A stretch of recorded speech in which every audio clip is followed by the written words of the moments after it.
जय हिंद दोस्तों, welcome to my YouTube channel. आज हम बात करने वाले भारत के इतिहास के सबसे महान और प्रभावशाली सम्राट अशोक की। एक ऐसा राजा जिसने पूरे भारतवर्ष के ऊपर विजय प्राप्त कर ली, लेकिन एक ऐसा युद्ध हुआ जिसके बाद उनका पूरा हृदय ही परिवर्तन हो गया। उन्होंने युद्ध का रास्ता छोड़ के धर्म और शांति का रास्ता अपनाया। तो आज की वीडियो में हम जानेंगे उनका जन्म, बचपन, गद्दी तक का संघर्ष, कलिंग का युद्ध, बौद्ध धर्म अपनाने की पूरी कहानी, प्रशासन और नीतियां और मृत्यु तक का पूरा उनका सफर। तो आपको ये वीडियो एंड तक जरूर देखना चाहिए। अगर आप चैनल पर नए हो तो चैनल को सब्सक्राइब करके बेल आइकन को प्रेस करना ना भूले, ताकि ऐसी नॉलेजेबल और इंटरेस्टिंग वीडियो आपको देखने को मिले।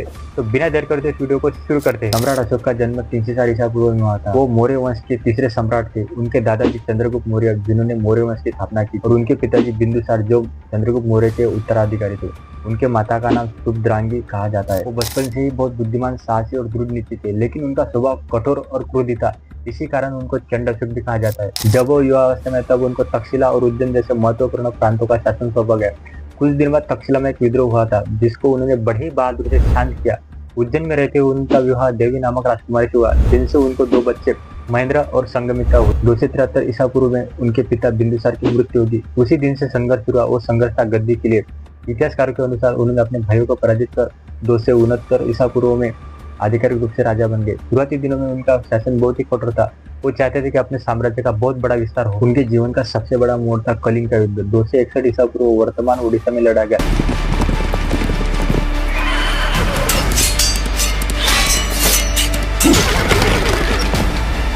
कलिंग एक स्वतंत्र राज्य था जिसे वो जीतना चाहते थे। ये युद्ध इतना भयानक था, 1 लाख से ज्यादा लोग मारे गए, 1.5 लाख से लोग ज्यादा बंदी बनाए गए। युद्ध खत्म होने के बाद उन्होंने मैदान में लाशों के ढेर देखे। तब उनका हृदय कांप उठा। उन्होंने कहा, ये विजय नहीं, ये विनाश है। और यही से उनका जीवन पूरी तरह से बदल गया।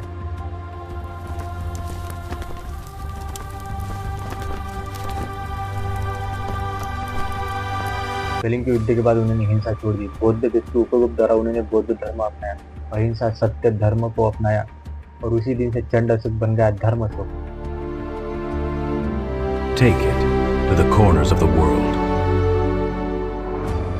और उसके बाद उन्होंने जनता के कल्याण के लिए बहुत सारे काम किए। सड़कों का निर्माण किया, पेड़ लगवाए, कुएं खुदवाए, पशु चिकित्सा बनवाए। उन्होंने अपने आदेश को पत्थर के ऊपर और शिलालेखों पर लिखवाए, जिनको अशोक की शिलालेख कहा जाता है। उनमें से सबसे महत्वपूर्ण है सारनाथ का अशोक स्तंभ, जो आज हमारे भारत का राष्ट्रीय प्रतीक है। उन्होंने बौद्ध धर्म को सिर्फ भारत ही नहीं बल्कि श्रीलंका, नेपाल, अफगानिस्तान, दक्षिण पूर्व एशिया तक फैलाया। उन्होंने अपने पुत्र महेंद्र और संगमित्रा को श्रीलंका भेजा। उनके शासनकाल में मौर्य साम्राज्य अफगानिस्तान से लेकर कर्नाटक तक फैला हुआ था, और इस तरह उन्होंने कई सारे देश को बौद्धमय देश बनाया। 232 ईसा पूर्व में उनकी मृत्यु हो गई। कहा जाता है कि अंतिम समय में बहुत ही सादा जीवन जी रहे थे। उनकी मृत्यु के बाद मौर्य साम्राज्य धीरे धीरे कमजोर हो गया। आज हमारे राष्ट्रीय ध्वज में जो अशोक चक्र है, ये इन्हीं की देन है। वो इतिहास के पहले ऐसे शासक थे जिन्होंने युद्ध के बाद शांति को अपनाया। लोग आज भी उन्हें महान सम्राट अशोक के नाम से जानते हैं। तो दोस्तों, कमेंट बॉक्स में जरूर बताना आपको वीडियो कैसा लगा। अपने दोस्तों के साथ शेयर और वीडियो को लाइक जरूर करना। जय हिंद।